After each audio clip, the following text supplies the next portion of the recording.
Hello friends, welcome to my channel lappy solution. मैं Dheeraj Kumar. I hope आप सभी अच्छे होंगे। मेरे पास एक लेनोवो का लैपटॉप आया हुआ है जो कि i3 प्रोसेसर 6 जनरेशन का लैपटॉप है। अगर इसमें प्रॉब्लम का बात अगर हम लोग इसमें करें तो प्रॉब्लम इसमें यह आ रही है कि अगर हम लोग इसमें सप्लाई इनपुट देते हैं पावर सप्लाई मशीन के थ्रू, तो आप एम्पियर रीडिंग की ओर थोड़ा फोकस कीजिएगा।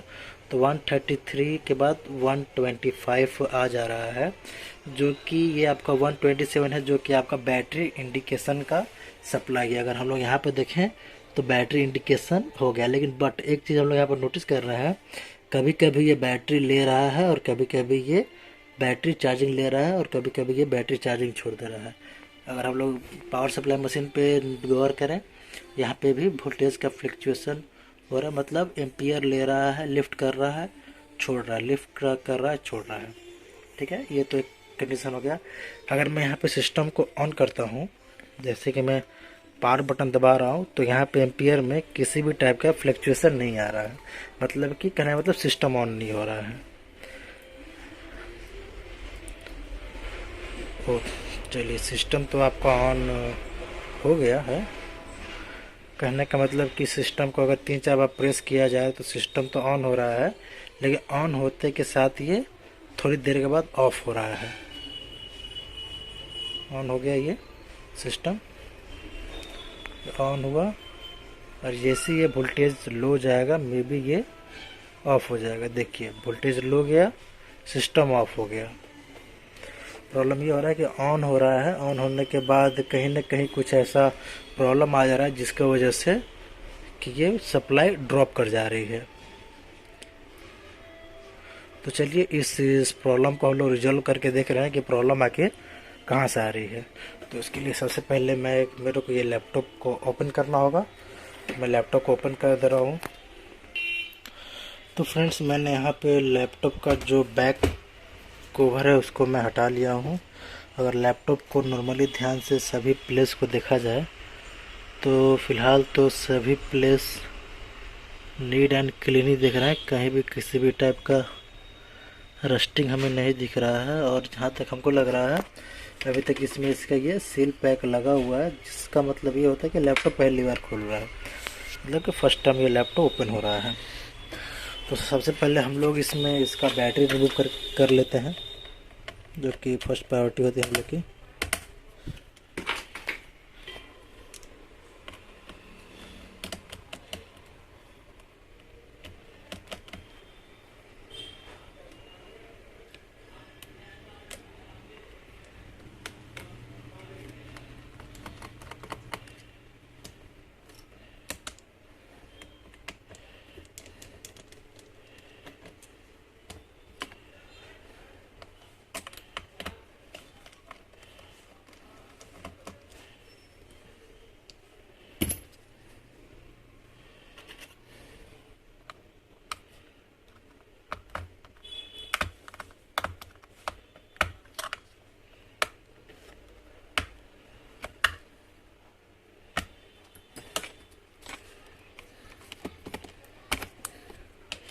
तो हम लोगों ने इसकी बैटरी निकाल ली है। अब हम लोग इसको बिना बैटरी का एक बार ऑन करके देखते हैं कि क्या कंडीशन इसमें हो रहा है।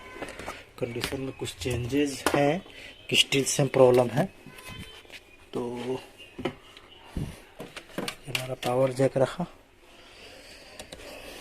सप्लाई लग गया है, ऑन करते हैं तो सिस्टम तो एक्चुअली ऑटोमेटिक ऑन हो गया है, जैसे कि आप देख रहे होंगे।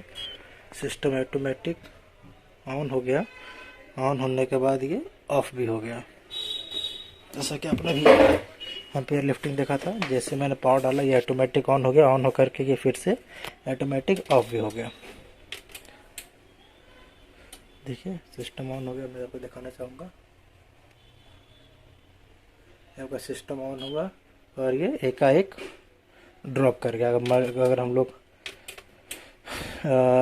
डीसी पावर सप्लाई की तरफ देखेंगे तो ये आपका सिस्टम ट्रिगर हो गया और ये एकाएक ड्रॉप हो जा रहा है। तो इस कंडीशन को हम लोग देखते हैं प्रॉब्लम कहाँ से क्रिएट कर रही है।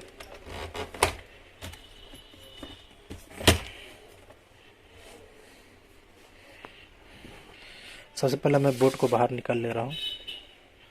फ्रेंड्स, ये बोर्ड मैंने फाइनली बोर्ड लैपटॉप से बाहर निकाल लिया, मदरबोर्ड। अगर मदरबोर्ड का अगर हम लोग नंबर देखें, फोन कर रहा इसका बोर्ड का नंबर अगर हम लोग देखें तो बोर्ड का नंबर है आपका DG421, DG521, DG721, NBB241, REV 1.0। अगर फ्रेंड्स बोर्ड का कंडीशन अगर हम लोग देखते हैं तो कहीं से भी किसी भी टाइप का फिजिकल हमें नज़र नहीं आ रहा है, या फिर किसी भी टाइप का अगर रस्ट का बात करें कि कहीं पे रस्ट हो, कोई पिन पे जंक उंक लगा हो, तो उस टाइप का भी कंडीशन हम लोग को यहाँ पे अगर फिजिकल वेरिफिकेशन किया जाए तो कहीं पे भी उस टाइप का हम लोग को वो इंटरनली नहीं दिख पा रहा। अगर हम लोग USB पोर्ट इस सब का बात करें तो USB पोर्ट भी जहाँ तक हमें लग रहा है सभी क्लियर ही है, कहीं भी अंदर से कोई वायर टूट मतलब किसी भी टाइप का डैमेज या फिजिकल टाइप का हमें नहीं दिख रहा है। ऑडियो में भी कुछ उस टाइप का कंडीशन नहीं है। अगर हम लोग अगर अपर रैम के इसमें एक इनबिल्ट रैम लगा हुआ है और ऊपर से रैम लगाने का सॉकेट दिया हुआ है। रैम सॉकेट का भी हम लोग बात करें तो रैम सॉकेट का भी पिन अपने अपने जगह पे ही है, कहीं से मिसप्लेस नहीं हुआ, मतलब कहना मतलब कहीं भी एक दूसरे के साथ टचअप नहीं हुआ है। अगर इसी बोर्ड का अगर बैक साइड का बात करें तो बैक साइड भी अगर हम लोग सभी पिन को क्लियरली देख रहे हैं, सभी कंपोनेंट को, तो मैक्सिमम सभी कंपोनेंट ठीक ठाक कंडीशन में, मतलब ठीक ही कंडीशन में, किसी भी टाइप का फिजिकल है, किसी भी टाइप का रस्टिंग वस्टिंग, अगर आयो पिन को भी सभी पिन को देखें तो सभी क्लियर दिख रहा है। तो चलिए सबसे पहले हम लोग इसका सभी कॉइल का इम्पिडेंस चेक कर ले रहे हैं, क्या इम्पिडेंस जा रहा है, कोल्ड, जिसको हम लोग नॉर्मल भाषा में कोल्ड टेस्टिंग बोलते हैं। तो अगर हम लोग सभी एम्पियर का अगर हम लोग वैल्यू देखें, वैल्यू चेक करने के लिए आप इसको या तो बजर रेंज पर रख सकते हैं, या तो इसको आप डायोड मोड पर चेक कर सकते हैं, या तो आप इसको बजर रेंज पर चेक कर सकते हैं।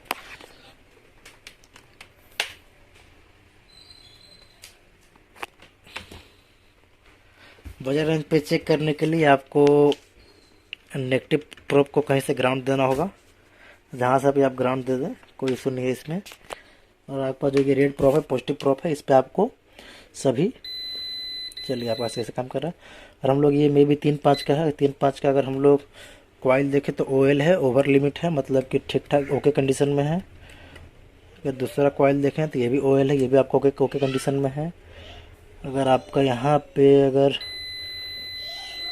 पे प्रोसेसर लगा हो, ये प्रोसेसर सेक्शन का ये कॉइल है, ये बिप कर रहा है, इससे कोई प्रॉब्लम नहीं है। लेकिन अगर आपका देख रहे हैं इम्पिडेंस इसका बिल्कुल सही बता रहा है, कोर सेक्शन का इम्पिडेंस भी सही है, आपको यहाँ भी OL बता रहा है। अगर इसको भी चेक करें तो ये भी आपका कोर सेक्शन है, इसका भी इम्पिडेंस आपका ठीक है, कोई ख़राब इम्पिडेंस नहीं है। कोर सेक्शन का यह भी कॉइल है, इसका भी इम्पिडेंस आपको 1.7 मिल रहा है, यह भी आपका परफेक्ट है, इसमें भी कोई इशू नहीं है।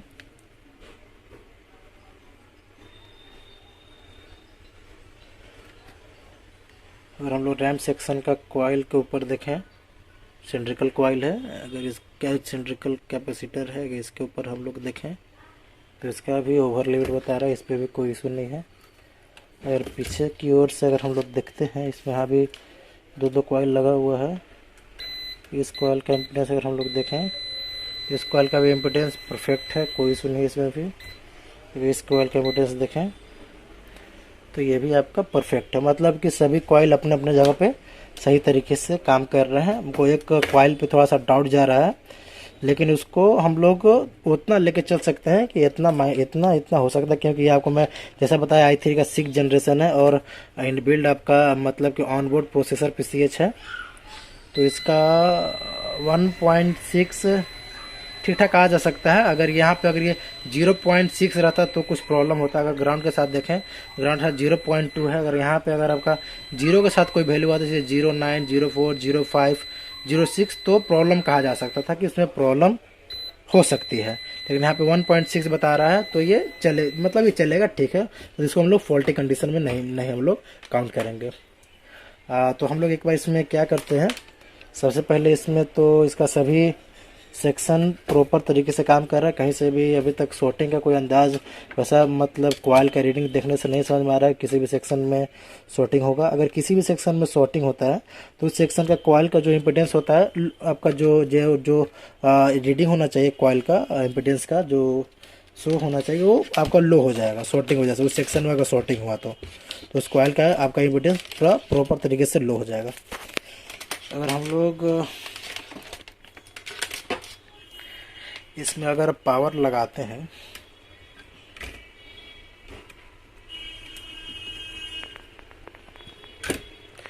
पावर लगाकर ऑन करते हैं, तो अभी सीमोस बैटरी नहीं है, एक्चुअली ऑटोमेटिक ऑन हो जाना चाहिए क्योंकि इसमें सीमोस बैटरी नहीं लगा हुआ है। जहाँ तक ये ऑटोमेटिक ऑन हो गया है, ऑन हो गया है, ऑन है। एम्पियर तो थोड़ा एक बार रीस्टार्ट में भी होगा ये ऑटोमेटिक। हाँ जी, रीस्टार्ट हो गया। तो क्या मे भी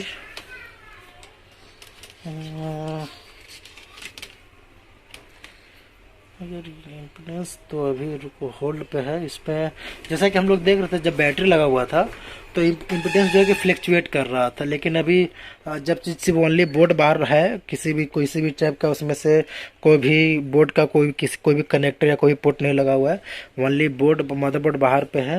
और इम्पीडेंस भी देख रहे हैं कि आपका नॉर्मल इम्पीडेंस है, कोई भी ज़्यादा फ्लक्चुएसन नहीं हो रहा है। तो अगर हम लोग यहाँ पे कीबोर्ड लगाते हैं तो मे बी क्या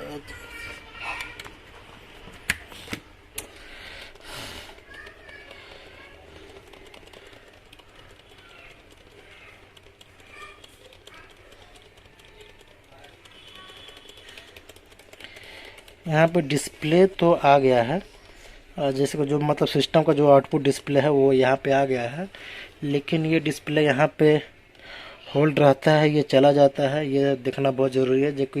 जबकि हम लोग सिस्टम के साथ देख रहे थे वो रुका हुआ था, और रुका हुआ नहीं था, ऑन हो रहा था और थोड़ी देर के बाद कट ऑफ हो जा रहा था।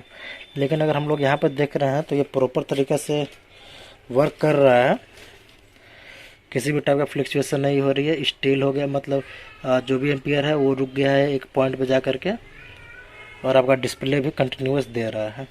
तो इस चीज़ को अगर हम लोग फिर से काउंट करते हैं, सिस्टम को ऑन करके अगर हम लोग फिर से ऑफ करके और फिर से ऑन करते हैं, उसके बाद का कंडीशन देखते हैं कि डिस्प्ले आउटपुट टाइमिंग क्या होती है इसकी, तो कुछ क्लियर हो जाए। यहाँ पे एम्पियर थोड़ा सा अप डाउन कर रहा है अभी, मे बी एक बार सीमोस बैटरी की वजह से रीस्टार्ट लेगा एक बार। ये आपका रीस्टार्ट लिया, फैन पे भी सही चल रहा है, एम्पियर सही लिफ्ट किया, लेकिन आपका यहाँ पे अभी तक डिस्प्ले नहीं आया है। अगर यहाँ पे एम्पियर लिफ्टिंग करें तो ये एम्पियर लिफ्ट हो रहा है, और यहाँ पे आपका डिस्प्ले अभी तक स्टिल कोई डिस्प्ले नहीं है सिस्टम पे। और यहाँ पे डिस्प्ले सिस्टम में आ चुका है, लेकिन जो डिस्प्ले आने का जो टाइमिंग है बहुत लेट है। इतना लेट तो होना नहीं चाहिए, जितना कि लेट ये हो रहा है। ये डिस्प्ले यहाँ पे आ गया है, लेकिन जितना ये लेट डिस्प्ले दे रहा है इतना लेट डिस्प्ले तो देना नहीं चाहिए। मे बी सीमोस बैटरी का इशू लोचा हो, और हम लोग इसमें इसका सीमोस बैटरी हम लोग लगा के देख लेते हैं।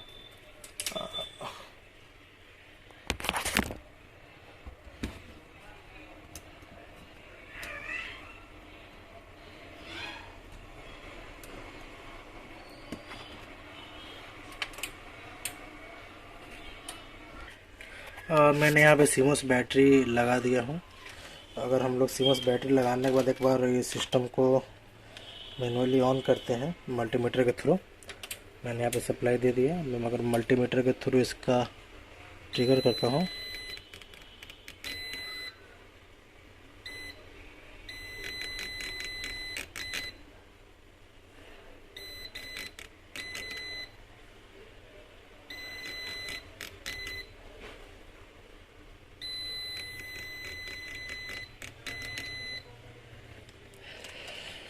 यहाँ पे लैपटॉप ट्रिगर हुआ, लेकिन एक बार वो नहीं हुआ, 2-3 बार ट्रिगर करने पे हुआ। अगर इसका हम लोग एम्पियर लिफ्टिंग देखें और साथ में अगर हम लोग यहाँ पे डिस्प्ले पे भी ध्यान दें तो हमें कुछ बेहतर क्लियरिटी मिलेगी।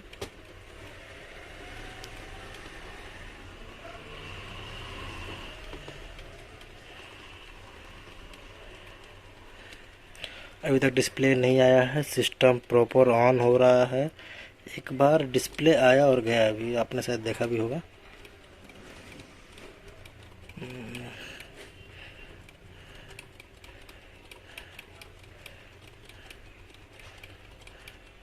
देखिए एक बार डिस्प्ले आया और गया। एम्पियर 284 तक है आपका, 0.284 तक है, 0.284 तक एम्पियर आपका स्टील हो गया। अब देखिए जैसे एम्पियर 300 तक जा रहा है आपका डिस्प्ले आ जा रहा है, लेकिन ये जानने में थोड़ा टाइम ले रहा है। तो कंक्लूजन ये निकल रहा है यहाँ पे, अगर हम लोग गौर करें कि सिस्टम तो एक बार में ऑन नहीं हो रहा है। पहली बात, ऑन करने के लिए 2-3 बार हम लोग को ट्रिगर करना पड़ा, चाहे जैसे भी ट्रिगर एज अ कीबोर्ड का इस्तेमाल करके या फिर मैनुअली मल्टीमीटर के थ्रू कीबोर्ड का इस्तेमाल ऑन करें। तो ये 2-3 बार में पहली बार ये की ऑन हो रहा है। दूसरा चीज़ नोटिस करने वाली क्या चीज़ है, जो एम्पियर लिफ्टिंग है स्टार्टिंग में 200-250 के आसपास जा कर के स्टिल हो जा रही है, मतलब कि रुक जा रही है। तो उस दौरान क्या हो रहा है, डिस्प्ले आ रहा है, जा रहा है, आ रहा है, जा रहा है। कुछ देर होल्ड करने के बाद क्या हो रहा है, जैसे ही एम्पियर 0.330 क्रॉस कर रही है, उसके बाद डायरेक्ट डिस्प्ले आ जा रहा है कीबोर्ड में, और डिस्प्ले स्टिल है, मतलब कि रुका हुआ है, डिस्प्ले जा नहीं रहा है। डिस्प्ले आ रहा है, लेट डिस्प्ले आ रहा है, और डिस्प्ले रुक रहा है। ये जब बोर्ड बाहर निकल गया तब की कंडीशन है। लेकिन जब मदरबोर्ड जब सिस्टम में लगा हुआ है लैपटॉप में, तब क्या हो रहा है, ऑन हो रहा है और खटाक से डिस्प्ले चला जा रहा है। जो कि एम्पियर लिफ्टिंग उस समय जा रही थी 700, 134, 700, 134, जो कि चार्जिंग की थी। जब ऑन हो रही थी तो 1000 के ऊपर जा रही है और खटाक से बंद हो जा रही है। अभी देखिए डिस्प्ले इसमें नॉर्मली रुका हुआ है, कहीं कुछ हुआ नहीं है। तो इस कंडीशन में सबसे पहले हम लोग एज पर माई एक्सपीरियंस मैं इस कंडीशन में सबसे पहले बायोस का एमी क्लीन करूंगा। जो एमी क्लीन बोलते हैं आप लोग इसको, अगर आप रिपेयरिंग लाइन से हैं तो आप इस चीज़ को भली भांति समझते होंगे कि एमी क्लीन क्या होता है। बायोस को एमी क्लीन किया जाता है, जिस कंडीशन में क्या होता है कि बायोस प्रॉपर चेंज नहीं किया जाता है। जैसे कि बायोस उसके अंदर चढ़ा हुआ है इमेज फाइल में कुछ करप्शन आने की वजह से हम लोग एमी क्लीन करते हैं कि बायोस के इंटरनली कुछ करप्शन करप्टेड हुआ हो तो वो चीज़ ठीक हो जाए। तो हम लोग सबसे पहले इसमें हम लोग एमी क्लीन करेंगे। एमी क्लीन करने के बाद कंडीशन हम लोग चेक करेंगे, उसके बाद क्या कंडीशन है, उसके बाद हम लोग इसमें नेक्स्ट स्टेप रिसीव करेंगे। तो एमी क्लीन करने के लिए जैसे कि सिस्टम में 2 बायोस लगे होते हैं, इसमें एक बायोस आपका पीसीएच के पास है और एक बायोस ऑलरेडी इसका आईओ में है। तो इस बायोस का एमी क्लीन होगा जो कि आपका पीसीएच के पास लगा हुआ है। तो सबसे पहले हम लोग सिस्टम को ऑन कर लेते। यहाँ पे हमारा सिस्टम ऑन हो गया। ये हमारा सॉफ्टवेयर रहा RT809H, मेरा बायोस प्रोग्रामर है ये। इसी थ्रू मैं एमी क्लीन करूँगा और मैं अभी इस बायोस आईसी को रिमूव करने वाला हूँ। चलिए इसको। हेलो फ्रेंड्स, फाइनली ये लेनोवो का केस सॉल्व हो गया है। जो कि प्रॉब्लम क्या था आप प्रीवियस टाइम में देख लिए, प्रॉब्लम क्या रहा था, ये फाइनली रिपेयर हो गया है। अगर मैं आपको ऑन करके दिखाऊं, ऑन किया मैं, एम्पियर नॉर्मल लिफ्ट कर रहा है। इसको अगर मैं ऑन करूं, ऑन हो गया, फैन भी चल रहा है और इसका जो एम्पियर था लिफ्ट कर रहा था, छोड़ रहा था, वो भी स्टेबल हो गया है, रुक गया है। अगर यहाँ पर डिस्प्ले देखें तो यहाँ पर कंटिन्यूस डिस्प्ले आ रहा है। लैपटॉप प्रॉपर तरीके से ऑन हो गया है और सही तरीके से चल रहा है। तो ये प्रॉब्लम एक्चुअली कहाँ से क्रिएट हो रहा था मैं आपको बता दूं। मैं इस प्रॉब्लम में जो भी हमको लगा कि इसमें एमी रीजन का प्रॉब्लम है, तो सबसे पहले मैंने बायोस निकाला तो इसमें एमी का प्रॉब्लम नहीं था, तो मैं डायरेक्ट बायोस बदल दिया। बायोस बदलने के बाद भी मतलब बायोस का सॉफ्टवेयर जो है वो मैं रिप्लेस कर दिया, लेकिन वो भी करने के बाद भी स्टिल सेम प्रॉब्लम था।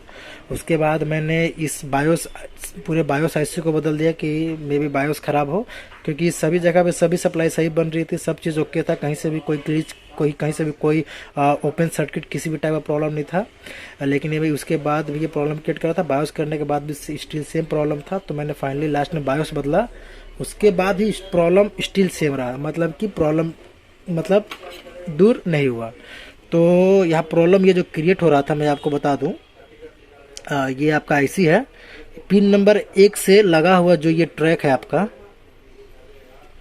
जो ये आप ट्रैक देख रहे हैं जो कि बायोस के पिन नंबर 1 से लगा हुआ है, ये ट्रैक अगर ध्यान से दिखिएगा तो ये ट्रैक यहाँ पे मैंने इसको रिमूव करके रिसोल्ड किया हूँ। तो प्रॉब्लम क्या हो रहा था कि इससे जो जाने वाली सप्लाई थी ये यहाँ पे ब्लॉक हो रही थी, जो कि यहाँ पे जो सप्लाई आती है 3.3 वोल्ट पिन नंबर 1 पे, वो सप्लाई नहीं आ पा रही थी। क्यों नहीं आ पा रही थी? यहाँ का जो ये ट्रैक है, इसका जो ये ट्रैक ये बना हुआ है, ये ट्रैक यहाँ से टूटने की वजह से, या तो टूटने के कह दीजिए चाहे ख़राब होने की वजह से, यहाँ पे 3.3 वोल्ट की सप्लाई नहीं आ पा रही थी। मतलब आ रही थी, कभी 3.3 वोल्ट आ रही थी, जा रही थी, आ रही थी, जा रही थी, मतलब कंटिन्यूस नहीं थी। कभी आती तो रुकती, कुछ देर बाद चली जाती, अगर चली जाती तो कभी आती ही नहीं। इस टाइप का सप्लाई हो रहा था। तो मैंने इसको प्रॉपर तरीके से स्क्रैच करके यहाँ पे बहुत अच्छे से रिसोल्व कर दिया हूँ। उसके बाद यहाँ पे प्रॉपर तरीके से 3.3 वोल्ट सप्लाई बन रही है। अगर मैं इसको मल्टीमीटर पर अगर आपको दिखाऊं, मल्टीमीटर है,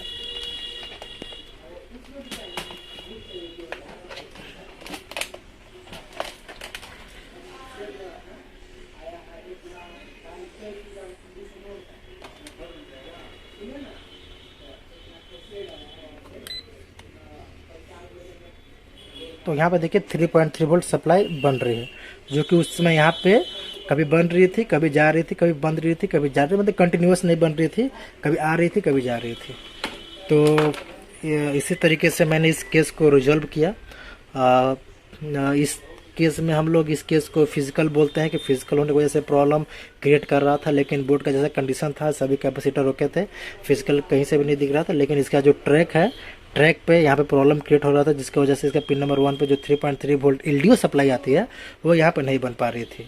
तो फाइनली मैंने उस ट्रैक को थोड़ा सा स्क्रैच किया और वहाँ पे सोल्डिंग आयरन से अच्छे से उसको पेस्ट करके सप्लाई को पास आउट करा दिया। तो आई होप आप लोग को ये केस अच्छे से समझ में आ गया होगा। तो हम लोग नेक्स्ट वीडियो में फिर से नेक्स्ट वीडियो मिलते हैं नेक्स्ट यूनिक केस के साथ। तब तक के लिए जय हिंद, जय भारत।